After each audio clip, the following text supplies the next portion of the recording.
quer dar resultado. O que Deus menos quer muitas vezes é dar números. O Deus que, às vezes, muitas vezes o que Deus menos quer dar é recurso. Haja visto que Ele pode dar dificuldades, mas não necessita. Ele pode atingir as nossas necessidades, mas muitas vezes não atingir os nossos desejos. Mas a questão é que às vezes Deus quer dar outros resultados. Às vezes Deus quer dar, na verdade, uma puxão de orelha. Às vezes Deus quer dar uma perseguição. Às vezes Deus quer trabalhar na sua ansiedade. Deus, Ele quer te provar na sua capacidade de você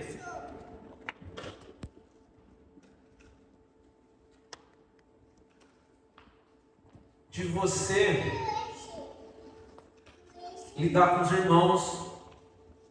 Muitas vezes Ele deixa dificuldades para saber o quanto você é grato a Ele. Muitas vezes Ele deixa dificuldades para saber o quanto você confia nele e o quanto ainda você é alegre nele, mesmo que as coisas estão dando resultado. É esses sentimentos que Deus vai gerando, esses sentimentos que Deus vai permitindo você lutar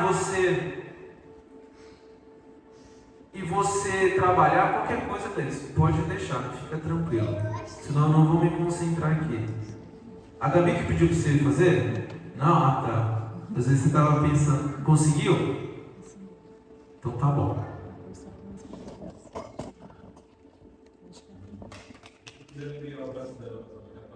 Não, sim, mas está perfeito agora. Senão, o que acontece? O pessoal fica vendo os movimentos da Clarice. Mas deu certo agora. Então, a questão é não fazer a vida cristã como um vale tudo gospel. Esse é o nosso desafio. Lembra que nós estamos numa ideia hoje à noite de como nós não vivermos do nosso jeito religioso. Essa é a ideia. A ideia é nós não entrarmos nessa tentação, nós não entrarmos nesse perigo da religiosidade, porque o Deus, Ele não cria religiosidade. Deus, Ele cria um relacionamento com Deus que chama religião. A palavra religião, ela significa religar, nada mais do que isso. O que Deus de fato cria é a religação do homem com Deus. Isso foi o que Deus criou. O homem, ele inaugura, ele decide, ele não viver junto com Deus, e por isso ele permite o pecado através da sua próprio livre-arbítrio, e Deus, ele inaugura a religação através de Jesus Cristo. Por isso, sem Cristo é impossível nós chegarmos a Deus, pois Ele é o único mediador. E a palavra religião nada mais é do que religar, mas o aspecto religioso quem cria é o homem. Por isso que nós devemos fugir do vale tudo gospel, não fazer a vida cristã um vale tudo gospel, porque isso se torna uma coisa imatura. Se é gospel, está certo. Se não é gospel, está errado. Se eu não bebo, eu sou maduro. Se eu bebo, eu não sou maduro. Se eu venho para a igreja, eu sou maduro. Se eu não venho para a igreja, mas muitas vezes vem para a igreja 10, 20, 30 anos. Que nós não venhamos, que nós não participamos da igreja por 10 anos, muitas vezes, sem obedecer a palavra de Deus. Sem muitas vezes deixar de reclamar do patrão. Porque o fato é que a Bíblia, para você é muito bom para você ler a Bíblia. Para você ler a Bíblia, para você é muito bom, mas muitas vezes para as pessoas vale muito mais o testemunho do que você faz. E você pôr a Bíblia em prática. A Bíblia que você não lê é a Bíblia que você não pratica. Muitas vezes quando Jesus fala, volte lá, quando aquele jovem que foi curado, ele fala, então eu quero dizer que ele fala, volte para a sua família e faça tudo o que você viu e pratique o que você viu. Porque no meio das pessoas que nós convivamos, que a gente convive, que nós convivemos, muitas vezes com o seu marido, com a sua esposa, com o seu filho, não vai importar muito o tanto de Bíblia que você leu. O tanto de de informações que você tem guardado, mas ali naquela prática diária vai valer para você impactar o ponto que você dá de testemunha de obediência à palavra de Deus. Aí você é um cristão que lê a palavra de Deus, que frequenta, mas muitas vezes vai lá e trata a mulher errado, trata o marido errado, trata os filhos errado, trata os pais errado. O primeiro a ir para o quiabo é a palavra de Deus. Está vendo? Ele diz que é crente. Está vendo? Aí vai para a igreja. Está vendo? Olha lá, coloca lá, eu sou cristão, e vai lá, tá vendo? Fecha o cara, sai xingando, buzinando, ansioso no trânsito. E vai lá e canta louvor e faz isso, e muitas vezes está falando mal do líder. Então a gente tem que entender como não viver o vale tudo gospel, como a gente não viver essa criancice religiosa que é gospel é certo, não é gospel é errado. O que é religioso é certo.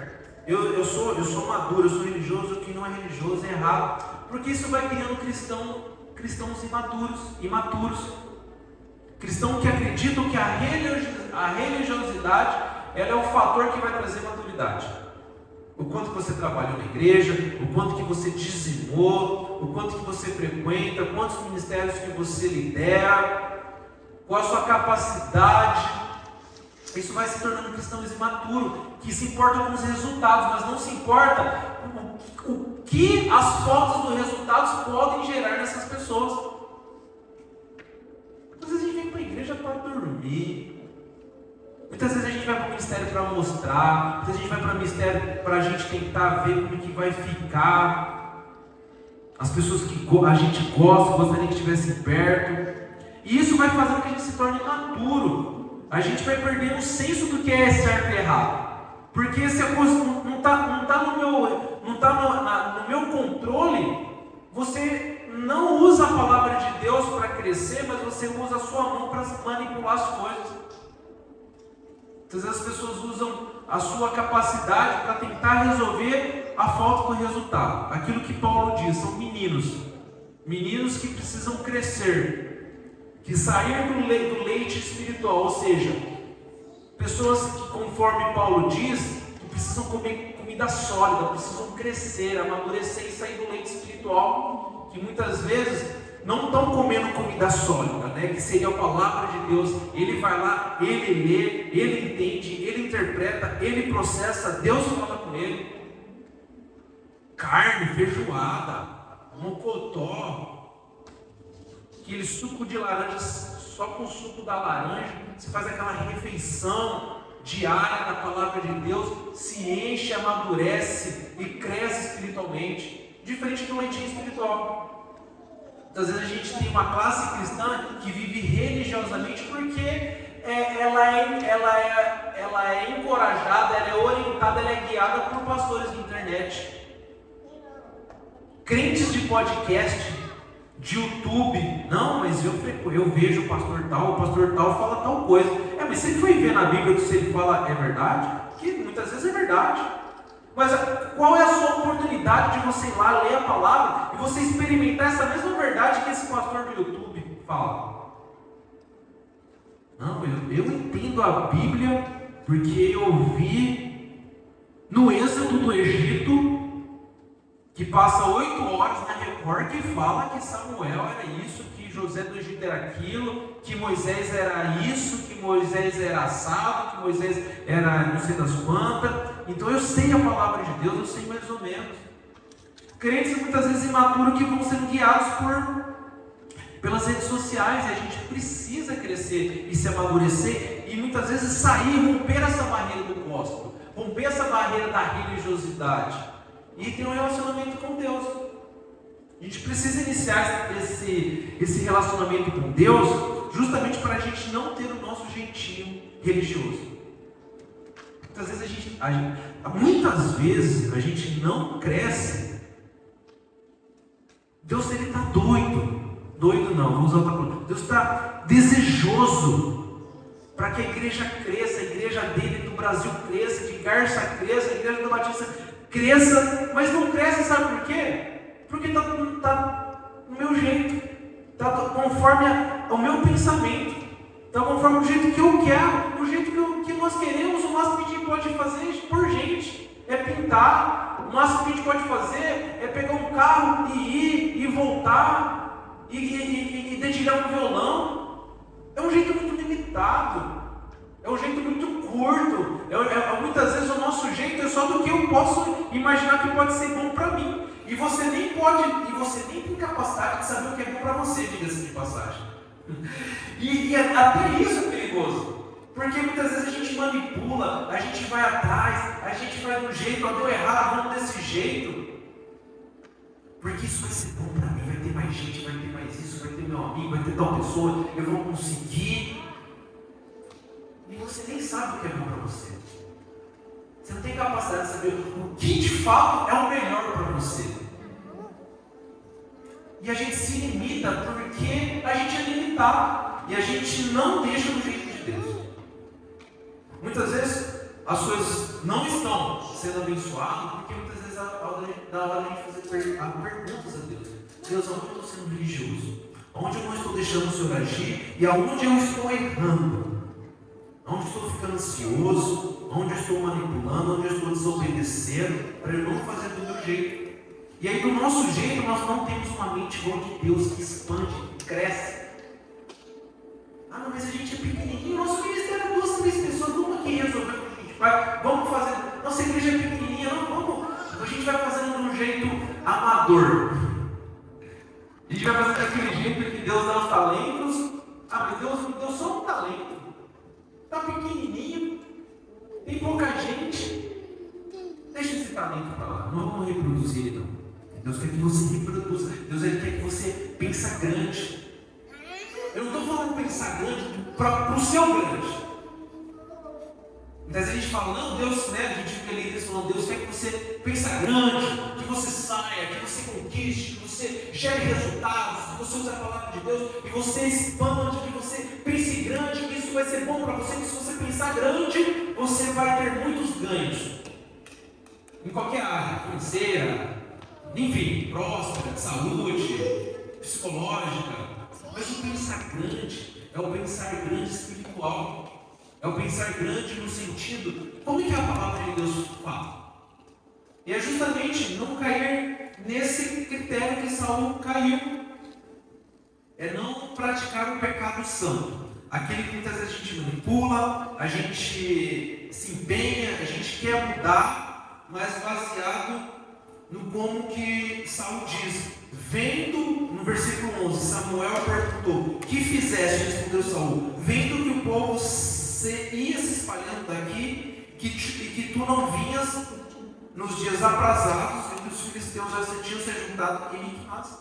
Muitas vezes a gente faz as coisas, Pai, baseado no que a gente vê, na nossa limitação sensorial. O que eu estou sentindo, o que eu estou vendo, o que eu estou ouvindo, é isso que eu estou vendo, opa, tem pouco, está ruim, eu vou fazer do meu jeito.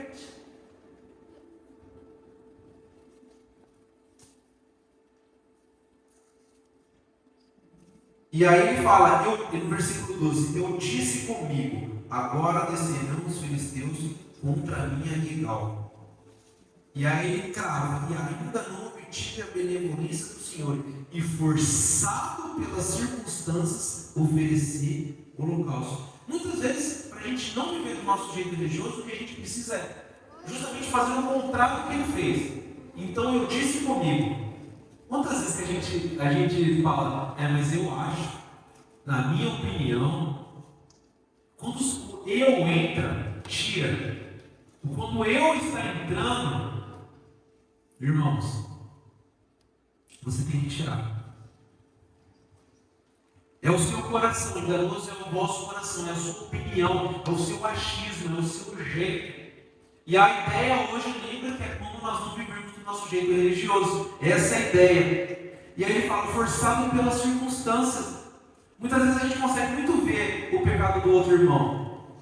A gente fala, pô, é o irmão, olha, tá para ver que ele vai estar religioso, ó. Está querendo ele aparecer, quer que alguém apareça, está forçando uma situação, está esquecendo de Deus. E nós, muitas vezes, quando o nosso ministério está errado, a nossa vida está errada, a gente faz a mesma coisa. a gente, forçado pelas circunstâncias, a gente começa a pensar: o que eu vou fazer agora? Qual é o próximo passo para eu resolver isso daqui? Ao passo de nós perguntarmos, forçado pelas circunstâncias: Deus, o que eu preciso mudar? O que o Senhor quer falar comigo? Onde muitas vezes eu preciso ser menos ansioso, onde eu preciso ser menos avarento, onde eu preciso ser menos rebelde, onde eu preciso confiar mais no Senhor. Não tem nada a ver com o nosso resultado, tem a ver com o resultado que Deus quer fazer nas nossas vidas. E a gente tem que pensar nisso, para a gente não viver no nosso jeito religioso, é entender que o nosso jeito, ele olha muitas vezes para o resultado, mas Deus ele olha para a transformação de vidas. Então, às vezes ele não quer que o resultado venha para justamente você se arrepender de algo e você começar a depender dele. São sentimentos da religiosidade que tem o eu. Aquilo que eu falei, quais os ministérios que eu participo, do nosso jeito, os questionamentos que eu posso fazer, mas muitas vezes não tem a parte espiritual, não tem o viver espiritual. Para a gente realmente não fazer do nosso jeito, o que precisa ter é uma visão espiritual das coisas. É como que você vê espiritualmente. Como a própria Bíblia narra, muitas vezes são pessoas vivas, mas mortas ao mesmo tempo. São pessoas que estão totalmente vivas, pensando como é que vai fazer, como é que vai resolver, mas espiritualmente, a própria palavra diz em Apocalipse, no livro de Apocalipse, capítulo 3, isso é muito revelador, capítulo 3, versículo 1, olha só: o anjo da igreja em Sardes escreve: estas coisas diz aquele que tem os 7 Espíritos de Deus e as 7 estrelas. Conheço as tuas obras, que tens nome de que vives e está morto. Meu Deus! Se Deus revelou para João que ele se deparou com uma igreja que existe, que tem todo esse aspecto religioso, a igreja de Sardes, na cidade de Sardes, essas coisas diz aquele que tem os 7 Espíritos, que eles conhecem as tuas obras, que você tem nome, ele sabe o seu nome, você tem um nome, as pessoas te chamam, que vives, está morto. Como assim? Como que eu fecho essa conta, Leandro? Uma pessoa que vive, que tem nome, mas ao mesmo tempo está morto. Ele está falando de uma pessoa de dentro da igreja, que tem nome, que vive, só que está morto espiritualmente. A visão dela não tem a ver com o Espírito de Deus.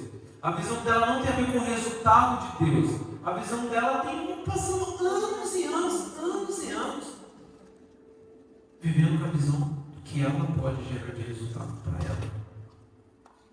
O tanto tempo que eu tenho de igreja, o tanto tempo que eu fiquei dentro da igreja de Sardes e era morto, era vivo, mas era morto. Um vivo ou morto. Irmãos, que terrível. Para a gente não ser tentado, o livro que está perdido, se você botar uma folha no máximo, e a gente não ficar tentado na interpretação errada, no livro de Judas, no versículo 12, não me pergunte o capítulo, tá? No livro de Judas, no versículo 12,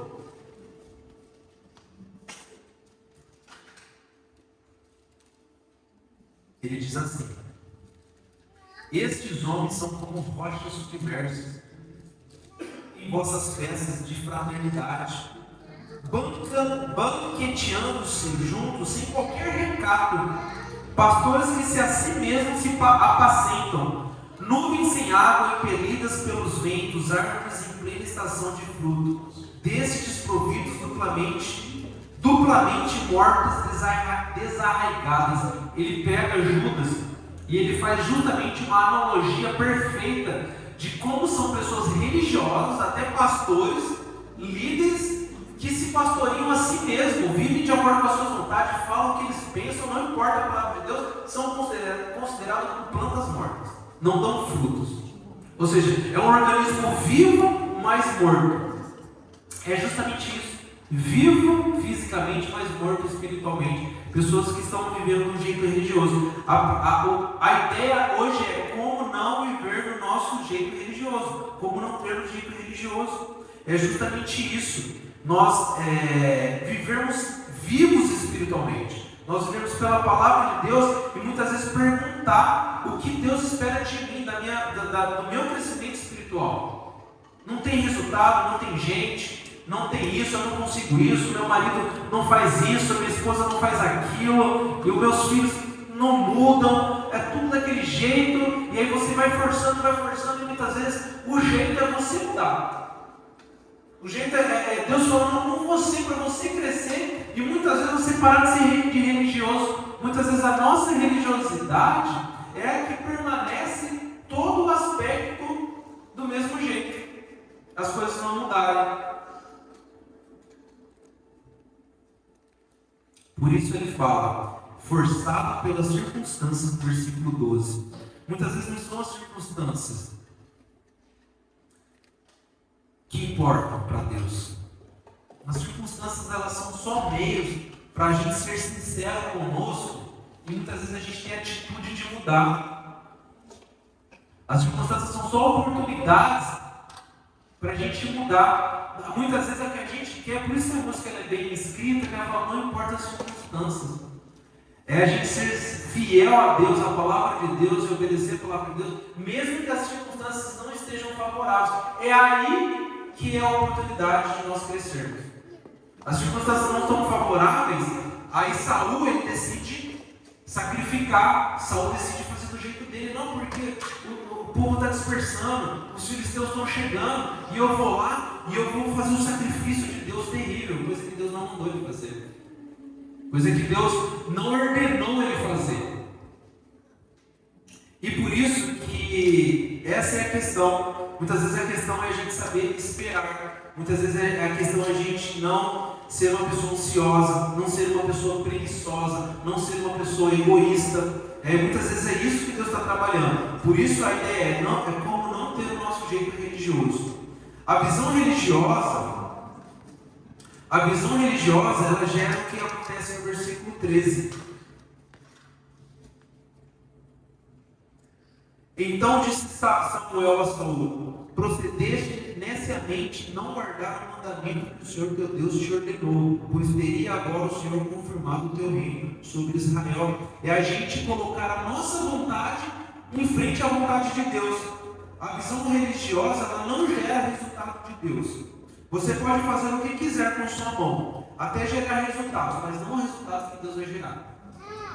A visão religiosa, ela não gera o que Deus quer e espera que seja gerado. Quando você coloca a sua mão e faz do seu jeito e não do jeito que a palavra de Deus diz, o resultado vai ser o seu resultado e não o resultado de Deus. Por isso o resultado vai ser pífio, o resultado vai ser pequeno. Mas a visão religiosa, o que ela gera? No capítulo 15 de 1 Samuel, no versículo 15,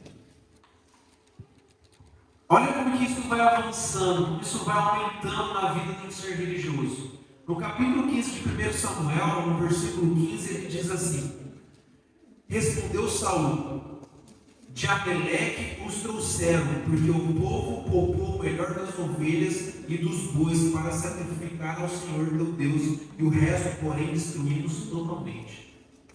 Outra coisa que Deus fala para Saul fazer: vai a Og, a Agag, mata todo aquele povo, todas as ovelhas, todos os bois, todos os animais, todas as pessoas, e faça isso porque eu te ordeno. E Saul não matou. Ele traz alguns bois cevados, algumas ovelhas mais gordinhas, e ele deixa o rei vivo. E a primeira coisa que Saul faz é isso que está no versículo 15.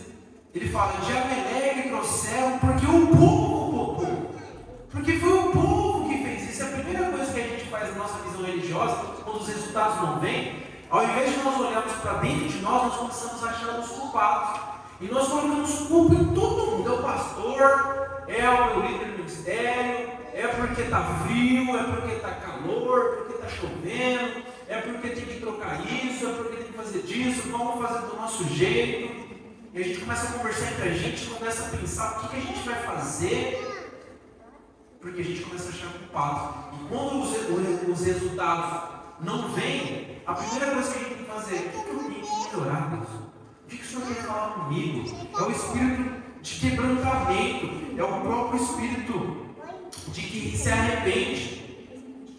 Ele continua no versículo 20, olha só. Então disse Saul a Samuel: pelo contrário, dei ouvidos à voz do Senhor e segui o caminho pelo qual o Senhor me enviou. É aquela pessoa religiosa, conforme ela vai sendo confrontada, Sassá, ao invés de ela realmente cair em si e mudar, ela se torna implacável, ela não muda. A religiosidade, ela cega tantos olhos espirituais que não tem capacidade e não tem mais momento para a pessoa ver momentos de mudança, um espaço de mudança. Porque ela está vivendo morte espiritual. Ela está viva, tem um nome, está dentro de uma igreja, mas está morta espiritual. Não tem mais a capacidade, não tem mais o encorajamento dela, o espírito de arrependimento. E essa pessoa se torna, conforme o próprio apóstolo Paulo diz em 2 Timóteo capítulo 3, pessoas caluniosas, presunçosas, implacáveis, desafetuosas, que não cede, que não aceita, não arrepende. Por isso que o que Deus ele aceita, você pode ir no fundo do poço, você pode fazer tudo de errado. Mas o que não tem como mudar é uma visão religiosa. Porque Deus, ele perdoou um assassino. Deus, ele perdoou um adúltero. Um cara que era para ser o líder. Um cara que era para ser o exemplo. Ele vai lá e ele adultera com a mulher. Ele vai lá e ele mata o marido dela. E para matar o marido dela, ele tem que matar um monte de gente inocente para ele poder fazer parte daquela morte. Nós estamos falando do rei Davi. Mas olha só, no Salmo 51, interessante como que é o ato de arrependimento de Samuel, de Davi. No Salmo 51, ele narra exatamente como que Davi se arrepende. Ele narra no Salmo 51, olha só: compadece-te de mim, ó Deus, segundo a tua benignidade e segundo a multidão das tuas misericórdias, apaga as minhas transgressões, lava-me completamente da minha iniquidade. Uma pessoa que assume seus erros, é uma pessoa que ela sabe que ela está errada, e não importa as circunstâncias, se não está dando resultado, ela sabe que é ela que quer mudar. Purifica-me do meu pecado, pois eu conheço as minhas transgressões. Olha só a diferença do Saul religioso, que coloca a culpa nos outros, e essa pessoa que quando erra, ela assume os erros. Pois eu conheço as minhas transgressões e o meu pecado está sempre diante de mim. Versículo 4. Guarde bem isso, Márcio. Pequei contra ti somente fiz o que era mal perante os teus olhos.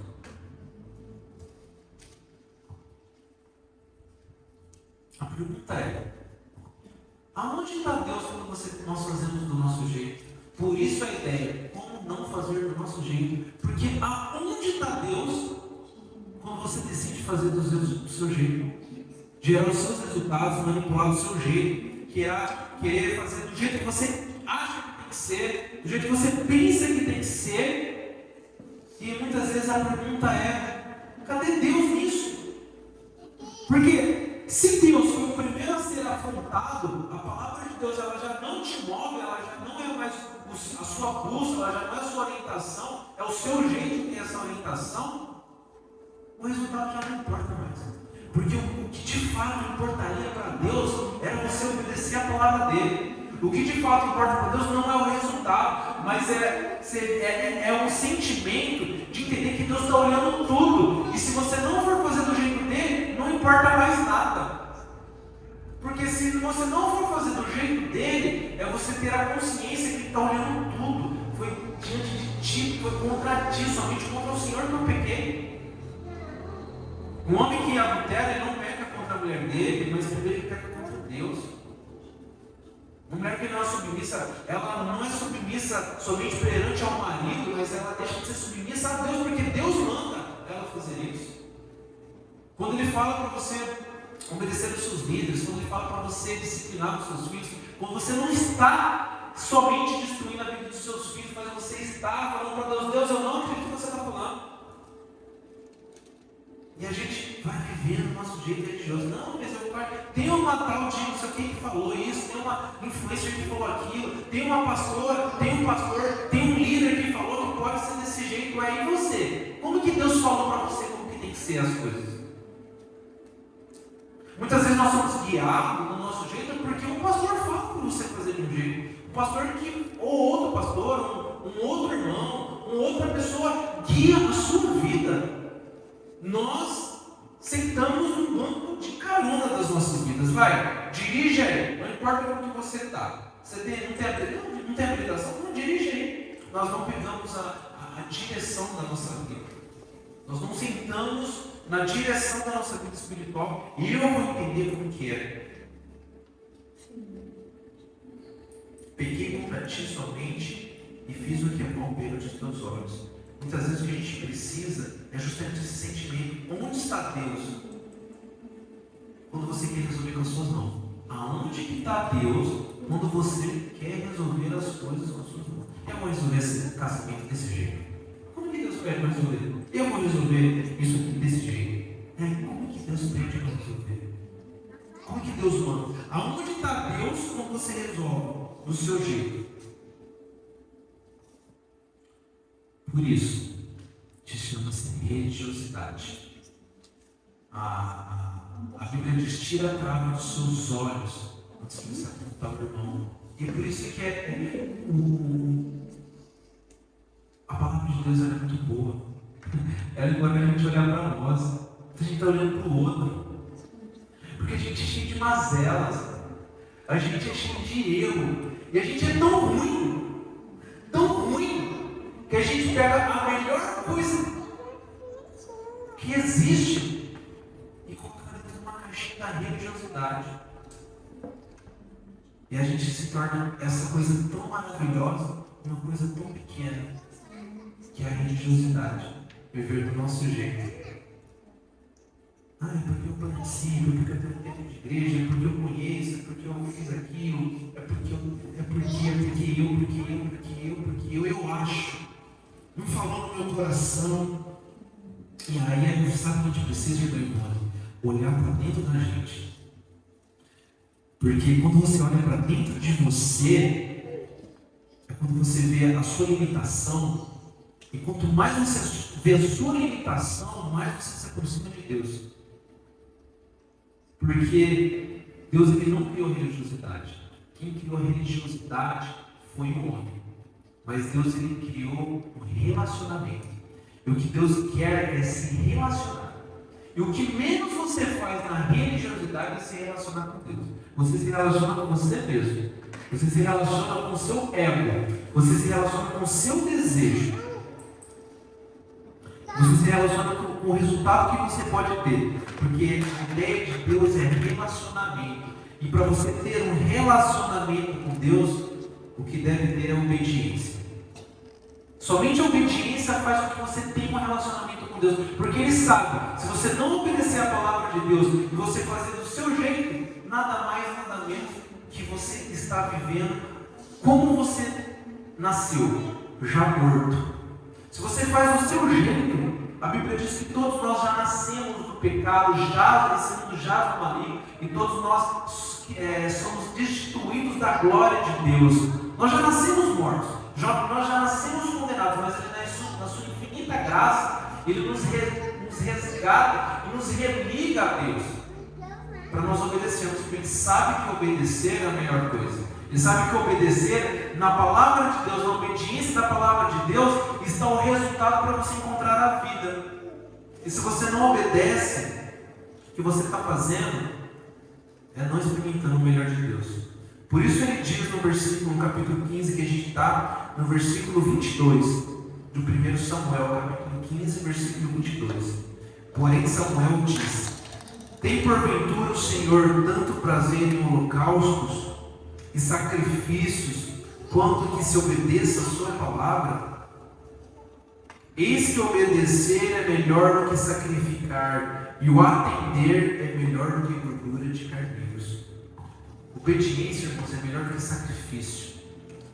Obedecer é diferente do que fazer com as nossas mãos, e arrepender é melhor do que tentar corrigir, manipular. Não tem a ver o que nós podemos fazer, mas quem nós queremos adorar. É você entender o quão grande é o seu Deus, o quão grande que Ele sabe de tudo, é o quão grande você quer depender dEle. E não colocar dentro de uma caixinha de religiosidade, mas entender que o melhor sacrifício, o maior sacrifício, e o que tem o melhor resultado é você obedecer a Deus.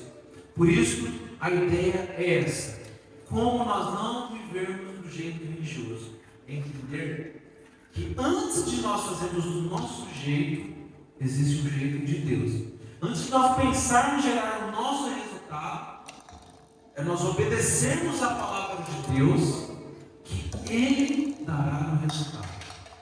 Esse é o caminho da eternidade, é o caminho de uma igreja viva.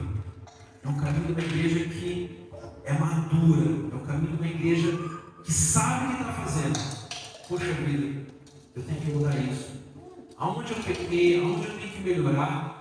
O que Deus diz, onde eu posso melhorar, mediante o que Deus diz no meu ministério, na minha família, na minha casa, no meu trabalho, e entender que nós somos limitados e que cada dia mais nós podemos ser melhor segundo a palavra de Deus, e entender que Deus dá o resultado. O nosso papel é somente obedecer a palavra de Deus. Amém? Irmãos, a ideia é essa. A ideia é de como nós não vivemos uma vida religiosa. Por isso que várias igrejas falam: se o seu irmão, se o seu vizinho, se a outra igreja, se alguém vive de um jeito religioso, a ideia é, Márcio, dada nessa noite, é como nós não vivemos desse jeito religioso. Mas a gente se mexer, se escapar desse jeito religioso que pega muita gente, e entender que o que importa antes de sacrifícios é aquele que obedece a palavra de Deus. Vamos orar?